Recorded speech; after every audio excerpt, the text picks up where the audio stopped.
Lights, camera, action. We'll take off the lights and the camera, and you got the chapter.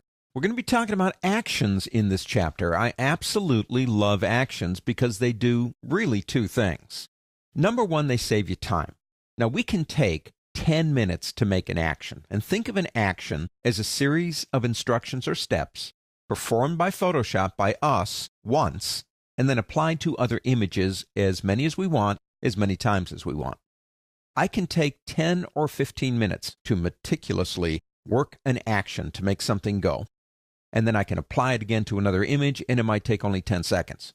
But we're not just talking about time here. I mean, it's good to save time. The other thing is consistency in quality. I mean, if I save time but lose quality, what have I won? Nothing. But if I can save time and consistently get the same results, then I've got a win-win situation going on. Actions will faithfully, without complaining, repeat a set of instructions exactly the way they were made over and over again. Go into your working folder and open up 161008.psd. These are old photographs. They're from, as you can tell, probably Egypt.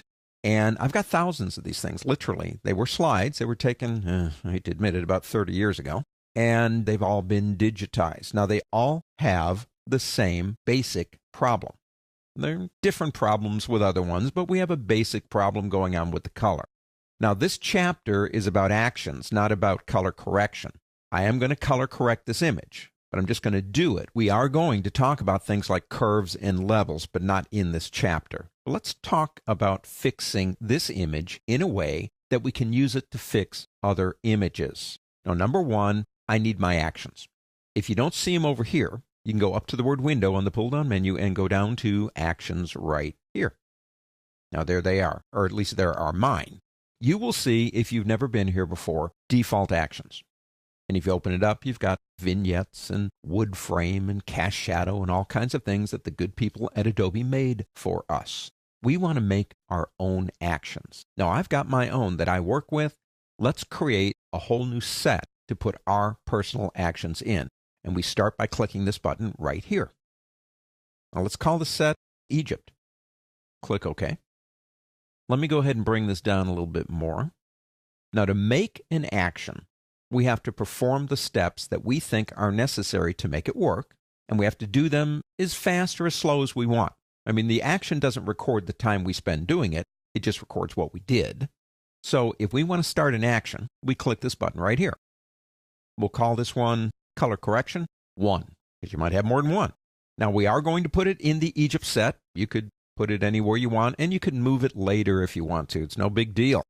The function key, well, you can actually say on F1, perform color correction 1, or on Shift F1, or I'm on a Mac, so it says Command here. If you're on Windows, it'll say Control, like Control F1. It's up to you. We'll leave that off. You can also color code them if you want to. The red ones are for color correction. The orange ones are for conversion to grayscale. Up to you. We'll leave that alone too. Now, we turn on the tape recorder. Now that the tape recorder is on, it's waiting for me to do something so it can record it. Now, what I'm going to do is let's collapse this out for now. I'm going to go into my adjustments. I'm going to click this one right here, which is called Curves. We will be talking about curves in another chapter, but I want to see if I can use curves to fix this image. So I'm going to use something called the grayscale or mid-tone eyedropper right here. Now what that does is it will neutralize colors in an area. Now think of this image as having a cast because of age, and the cast or the color can be corrected if I can click somewhere that used to have no color at all to it, like a neutral area of rock or dirt, something like that. Not trees, not grass, not colorful clothes on people, maybe somewhere just in around here. And if I click, it changes the image. Now we can try a couple of different areas, see what we like. Most of them are going to stay about the same because most of this up here is very neutral. So I can click in a lot of different places, and that's about it. I can turn it on and off to see it right over here. I kind of like that, except it's too dark. So I'm going to come over here and click right here. Again, we'll talk more about curves later.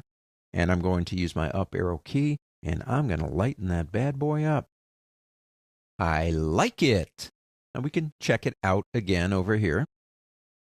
quite a difference. I think I'm kind of happy with that. The grass areas in the front are kind of green again. The clothes on the tourists, with all their nice little hats on, are kind of in color again. The sky is blue. I'm happy. So I don't need to do anything else. The action is still waiting for me to do something. I'm going to collapse out properties. Let's go back into actions. Turn off the tape recorder by clicking here. We have just made our first action. Let me scroll this down a little bit. Here it is, right here. Color correction 1. We make an adjustment. We set the current adjustment. We hide show layer. We hide show layer. And you say, we didn't need to do those, Andy. You just did that to look. There are 2 ways here that we can control whether an action piece activates. Number 1, we don't need show hide. So I can click here and say don't use them. Now, if I do that, what I'm saying to the computer is, I might want to use them later, but in this action, I think I'm going to turn them off. So I would do that here for these 2 and these 2. Another way might be to select this one. Let's go ahead and shift-click on this one, select both, and just delete them. We don't need them. Sure you want to do that? Yeah. Let's do the same thing with these 2. Don't need those either. Understand what's happening. It records everything you do. Earlier actions, years ago, didn't do what actions do today. You can almost record everything. Those things I don't need. Okay, so we make an adjustment, we set, and we set. That's it. That's all we had. Now you can open these things up if you want to look at them. It tells you exactly what you did. If we collapse that out, we have a color correction 1 action. If you're going to use it more than once, it makes sense to make an action. If it's a one-off, why would you make an action for something you're only going to do one time? But we've got our action. It is saved automatically, and that's about it for this lesson.